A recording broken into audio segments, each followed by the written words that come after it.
Bonjour à tous, bonjour Jean-Luc Mélenchon. Bonjour. Jérôme Cahuzac est donc passé aux aveux. Il reconnaît avoir possédé un compte à l'étranger. Comment vous réagissez ? Comme beaucoup de gens, d'abord on est stupéfait et puis ensuite on est absolument dégoûté. Et voilà le prototype de ce qu'on appelle un salaud, au sens du philosophe Sartre, c'est-à-dire quelqu'un qui a pour soi sa bonne conscience et qui n'hésite pas à impliquer tous les autres sans aucune considération pour salaud, la signification morale. Le mot est très dur. Oui, on en prend un autre si il vous indispose. Mais c'est ça que je veux décrire. Ce n'est pas un comportement. Quel autre mot vous auriez pu purement, employer ? C'est l'esprit de caste, l'oligarchie, des gens qui se sentent au-dessus des lois, au-dessus de tout, qui sont capables de mentir avec un aplomb absolument extraordinaire, d'entraîner tous les autres dans leurs mensonges. Vous avez vu à quel ton arrogant il me parlait dans notre entretien. Il savait tout, il était la vertu incarnée. C'est à l'émission Me Croisez, tout le monde ne l'a pas vu. Non, mais moi j'y ai participé. Par conséquent, elle laisse en moi des souvenirs extrêmement vifs de quelqu'un qui pratiquait une morgue hautaine à l'égard de tous ceux à qui il s'adressait, qui n'hésitaient pas à recourir à l'injure. Enfin, c'est ce personnage dont nous découvrons maintenant qu'il était un menteur. Et aussitôt, le soupçon se propage. Enfin, comment se fait-il que Mediapart et les juges aient pu trouver en quelques semaines et que d'autres, dont c'était le métier, eux, ne trouvent rien. Monsieur Cahuzac lui-même nous avait dit qu'il avait fait l'objet d'une enquête du fisc avant de prendre ses fonctions. Alors on s'était dit, oui, ça doit être l'usage. On fait une enquête pour savoir si le ministre du Budget, le ministre de l'Économie et des Finances sont clairs devant la loi. Donc cette enquête n'a rien donné. Jean-Marc Ayrault, hier soir, dans le 20h de France 2, disait qu'il n'était au courant de rien. Est-ce que vous pensez que c'est crédible ? Vous le croyez ou pas ? Non, je ne le crois pas. Maintenant, je ne crois plus personne. Parce que Cahuzac, quand vous le voyez, il était extrêmement clair, ferme, il vous disait les yeux dans les yeux, je nie tout en bloc et en détail, et pourtant il mentait. Qui va assumer la responsabilité de n'avoir rien su ? Monsieur Pierre Moscovici est quand même celui qui a fait donner l'information selon laquelle on pouvait être tranquille, il n'y avait pas de compte en Suisse de monsieur Cahuzac. Bon, la société qui accompagnait monsieur Cahuzac... Autrement dit, selon vous, tout le monde a menti ? Beaucoup de gens ont dû mentir, en effet. Je ne m'explique pas la situation autrement. Elle est tellement énorme. Mais encore une fois, M. Sicard, regardez le détail. Tout le monde sait, c'était dans tous les récits, qu'il y avait une société de communication qui accompagnait M. Cahuzac. Est-ce qu'elle savait, cette société, que M. Cahuzac mentait ? Ou est-ce qu'elle ne le savait pas ? Est-ce que là, ils l'ont accompagné pour gérer cette nouvelle crise ? Ces gens-là sont en même temps ceux qui conseillent de nombreux autres membres du gouvernement en tant que société de communication. Donc on va nous dire maintenant que tout ça était étanche, personne ne parlait à personne et personne ne savait rien. Allons, je n'arrive pas à le croire. Est-ce que vous pensez que cet aveu peut cacher d'autres fautes ?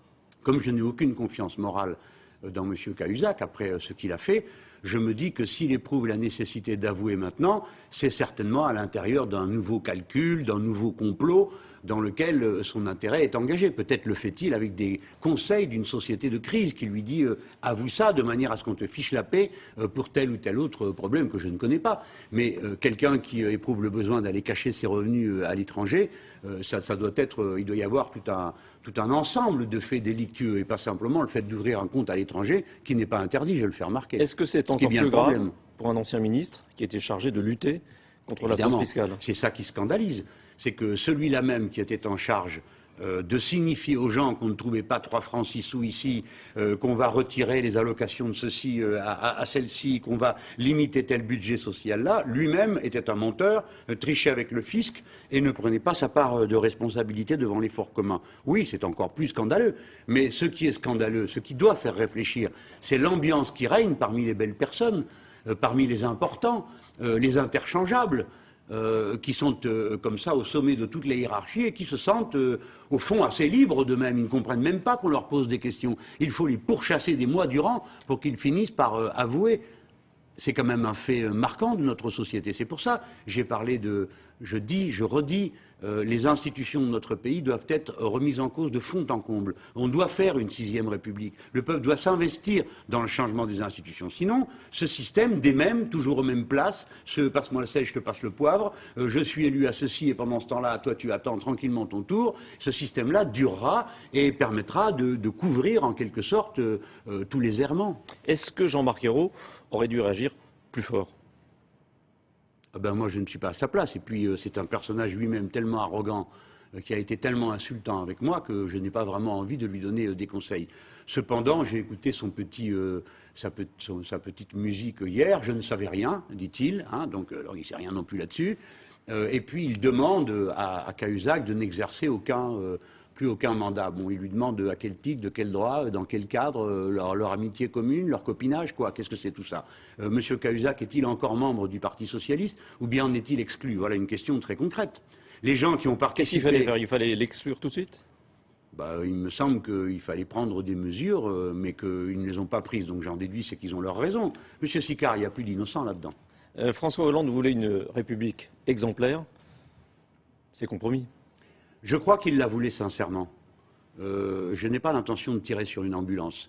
Je pense que le degré d'improvisation, de laisser aller, qui a là, ne résulte pas des mauvaises intentions de François Hollande. Je pense que c'est un homme débordé, qui ne sait plus de quel côté aller, et qui est en train de payer très cher d'avoir fait d'abord confiance à des technocrates, des gens sans consistance, des gens qui n'avaient pas de profil politique, mais qui avaient la réputation d'être des technocrates. Et maintenant, il y en a partout, et il découvre qu'il ne sait rien sur eux.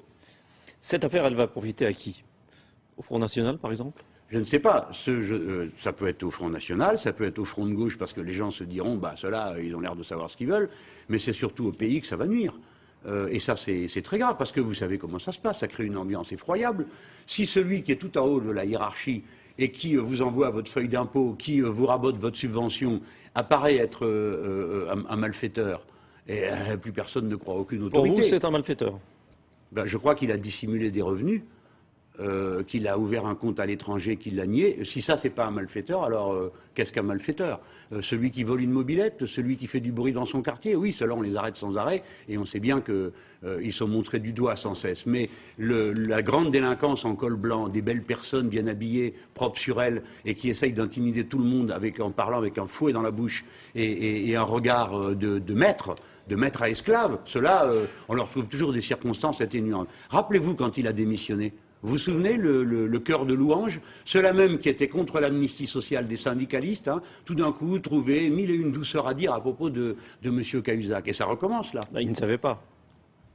Oui, mais ils auraient pu au moins éviter de donner ce sentiment d'une caste qui se congratule chaque fois que quelqu'un est mal en point. Dois-je rappeler les commentaires qui ont entouré les premières heures de l'arrestation de Dominique Strauss-Kahn?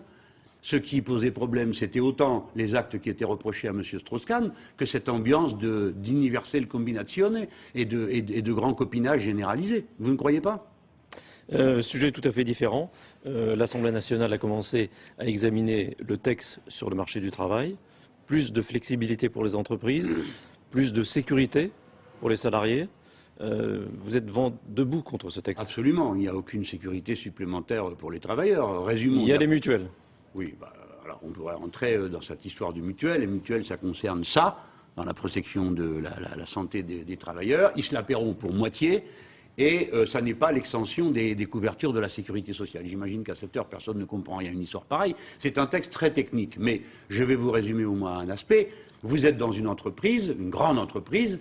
Le représentant du patron, parce que le patron, vous ne le voyez jamais, vient avec un revolver, vous le met sur la tempe et dit voilà mon bonhomme, maintenant on réduit ton salaire, on étend ta journée de travail, sinon on ferme la boîte. Allez, qu'est-ce que tu fais? C'est ta cervelle ou ta signature qui est en bas du papier? Qu'est-ce que vous faites? Vous signez, parce que vous n'avez pas le choix, parce qu'il faut payer les traites de la maison, parce que ceci, parce que cela. Voilà. Ça, c'est ce qu'ils appellent la flexi-sécurité aujourd'hui. Ça n'a rien de sécurité pour les travailleurs. Et puis il y a des aspects très cruels pour les gens. Par exemple, on leur garantit que personne n'aura moins de 24 heures de travail attribué. Vous voyez? Alors les gens se disent tant mieux, ça, je vais plus pleurer pour avoir des heures. Oui, mais après, coucou, surprise, le patron peut changer 8 fois vos horaires de travail. Qui est-ce qui peut changer 8 fois l'horaire auquel il va chercher son gosse à la crèche ou à l'école?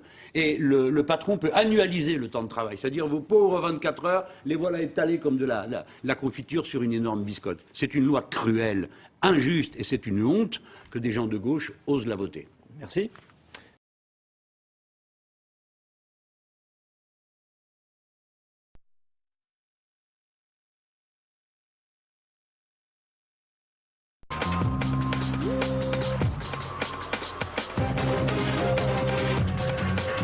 tranchée, c'est celle de Jean-Luc Mélenchon, qui n'est pas ministre. L'autre a pris en main le pays et confié le ministère du Budget, autrement dit celui des comptes publics, à Jérôme Cahuzac. Vous avez accepté de débattre en direct, gauche contre gauche, donc merci à tous les deux en l'occurrence. Jérôme Cahuzac, ministre socialiste du Budget, et Jean-Luc Mélenchon, candidat à l'élection présidentielle, coprésident du parti de gauche et député Europe-10. Avant d'ouvrir ce débat, Jérôme Cahuzac, nous revenons sur les accusations dont vous faites l'objet depuis un mois. Nos confrères du site Mediapart affirment que vous avez eu un compte en Suisse. Pourquoi avoir attendu si longtemps avant de demander à l'Union de banques suisses le document qui peut lever le soupçon? Qu'est-ce qui vous permet de dire que j'ai attendu si longtemps? Depuis la sortie par nos confrères des informations ou des allégations selon le terme que l'on a envie d'employer. Oui, oui. Vous me dites, je dirais que votre démarche est arrivée tard. Vous me dites, vous avez attendu très longtemps. Oui. Je me permets à mon tour de vous interroger. Qu'est-ce qui vous permet de dire que j'ai attendu si longtemps? Le délai qui s'est écoulé entre les accusations dont vous faites l'objet et le moment où vous annoncez avoir engagé cette démarche. Je comprends que vous me posiez non pas cette question, mais une question sur ce que vous appelez cette affaire et qui pour moi n'en est pas une. Car si vous ne l'aviez pas fait, on vous aurait probablement accusé de complaisance et ce serait probablement dommage pour vous. Je vais donc vous dire ce que je ne cesse de dire quand on m'interroge. Je dément en bloc et en détail les accusations portées contre moi. J'ai demandé à mes avocats, non pas récemment, mais dès le début, d'obtenir de la banque au sein de laquelle je suis accusé à tort d'avoir possédé un compte. J'ai demandé à mes avocats, je demande à mes avocats de faire tout ce qu'il faut, tout ce qu'ils peuvent pour obtenir ce document qui, je l'espère, balayera toutes ces accusations. Concernant l'enregistrement produit par Mediapart, pouvez-vous affirmer simplement « ce n'est pas moi ». Je parle évidemment de la voix que l'on entend sur cette bande. Je dément en bloc et en détail et en conséquence, ce n'est pas moi. Si ce n'est pas vous, pourquoi ne pas porter plainte pour faux et usage de faux? Cela permettrait à la justice de lever tous les doutes. J'ai posé 3 plaintes. J'attends d'ailleurs qu'un juge d'instruction soit désigné. Je m'étonne qu'il ne l'ait pas déjà été. Et j'ai d'ailleurs demandé très récemment à mes avocats de faire tout ce qu'ils pouvaient pour que ce juge d'instruction soit désigné. Et ce juge d'instruction, lui, Ma question était porter plainte pour faux et usage de faux, voilà. Ce juge d'instruction décidera, lui, des procédures et des comment dirais-je, moyens qu'il devra mettre en œuvre. Et simplement dire, c'est que, évidemment que je suis de gauche, et évidemment que je m'efforce d'être réaliste, pour une raison assez simple.